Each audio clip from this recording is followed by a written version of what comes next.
Morning, guys. Today we're going to learn how to calculate formula mass and molar mass. Now, first of all, what we need to do for this is count the number of atoms. Okay, so that's what we're going to do now as a first step. We have 4 examples. Okay, my first has phosphorus and oxygen. So atoms is the subscript. Okay, that's how you're going to identify it. So phosphorus, the subscript of phosphorus is invisible, so we say that we have 1 phosphorus. For oxygen, we have 3 as a subscript. Okay? Now, to calculate the formula mass and molar mass, we're going to multiply atoms times the atomic mass. How do you get the atomic mass? From the periodic table. Example, phosphorus, which is here. My atomic mass is right there, 30.973.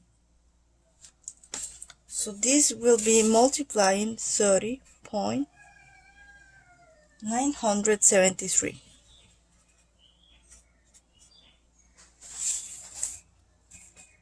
Okay, now my oxygen 3 is going to multiply my oxygen's mass. If you take a look, it's 15.999. Other people use 16, like me for example. I do it because it's a lot easier and the difference is not too much. But if you want, we can use all the decimals.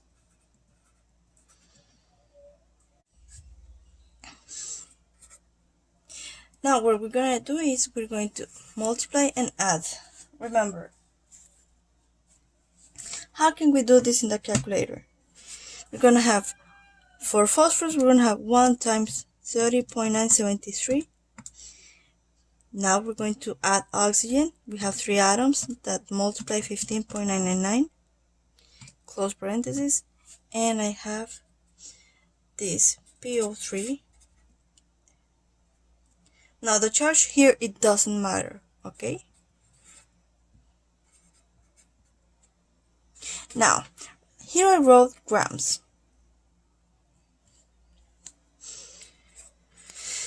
Now, what does it mean for formula mass and for molar mass?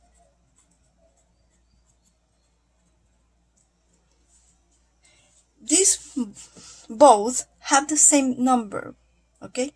They have some numeric value, okay? That means that my formula mass is going to be the same number than my molar mass. But we're going to express them in different units. Molar mass will be expressed in grams over mole. And the formula mass is going to be expressed in AMU.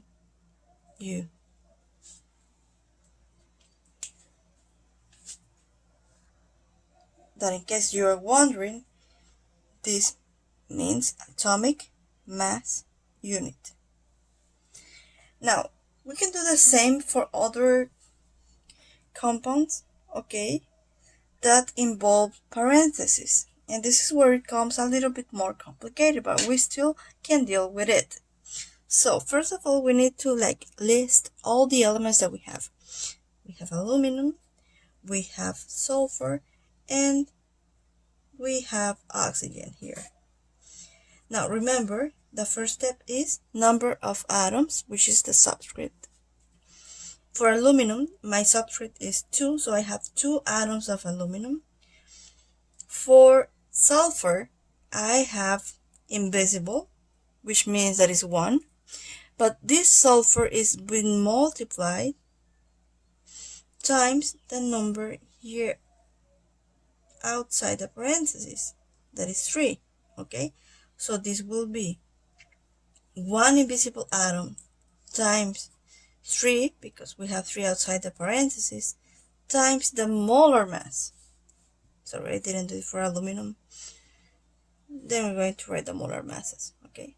The atomic masses, sorry.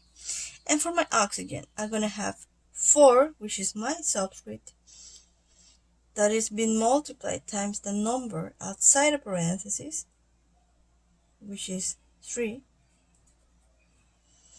and this will be multiplying its atomic mass. So for aluminum, if you take a look at your periodic table, aluminum number 13, my atomic mass is 26.981. 26.981. You can write the grams if you want or not. For sulfur, that is right there, 32.064.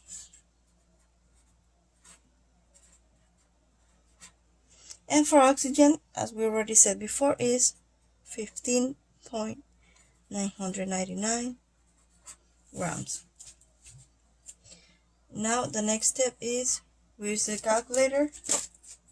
You can do it in one single step. 2 times 26.981 close parentheses plus 1 times 3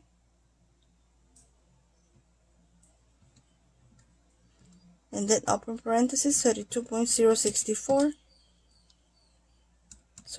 064 close parentheses plus 4 times 3 open parentheses 15.999 close parentheses equal 342.14. This is my compound.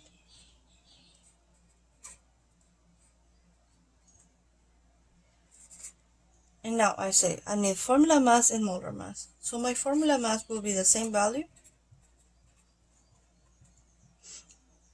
but in AMU.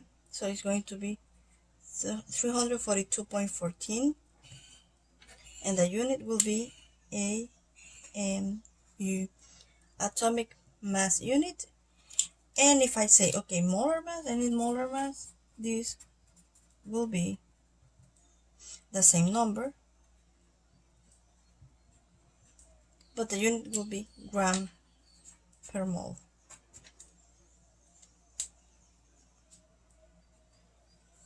Let's do another one. We have barium nitride. So the first step is we list the elements, okay? So we have barium, we have nitrogen, and we have oxygen. Now, number of atoms. Barium, as you can see, is invisible, so my number of atoms will be 1. Nitrogen, as you can see, it's invisible, so it's going to be 1. But this is being multiplied times the number outside the parentheses is going to be multiplied times 2. And for oxygen, the subscript is 2, but it's also multiplied times the number outside the parentheses, so this is times 2. Now, this is going to be multiplying my atomic masses from the periodic table. My atomic masses are, for barium, 137.34. You don't need to write the units there. For nitrogen is 14.006.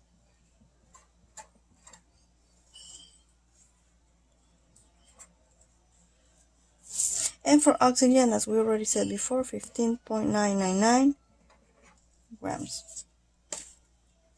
I'm running out of markers. Now, what is the next step? Perform this calculation in the calculator. Will be times 1 times 137.34 close parentheses plus 1 times 2 open parentheses 14.006 close parentheses plus 2 times 2 open parentheses 15.999 close parentheses equal 229.35 rounded. Okay, you can write units or not. If I ask you formula mass, is the same number, but the unit it will be AMU. Okay, If I ask you molar mass, it's going to be the same number, and the unit will be gram per mole. So this will be the same value.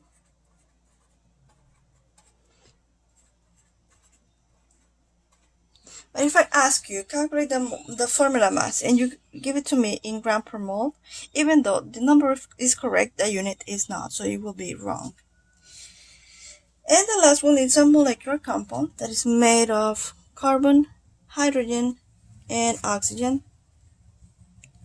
This type of molecular compound, I call them CHO because of the order: carbon, hydrogen, oxygen. Some of them are hydrocarbons. Okay. Now take a look here. For carbon, my subscript is 13. For hydrogen, my subscript is 18, and for my oxygen is 2. Now I just need to multiply times the atomic masses. For carbon, you can see it's 12.011, if I'm not wrong. Yes, 12.011. My hydrogen is 1.0079. And my oxygen, as we already said many times before, it's pretty common, that's why you memorize it. So after you do this, you're gonna add them all. Of course, applying distributive property will be 13 times 12.011 plus 18 times 1.0079 plus 2 times 15.999 close parenthesis equal. This gives me 206.28. Now, again, remember, it's not the same, maybe the same number, but different unit. Formula mass and molar mass. They're gonna be the same number,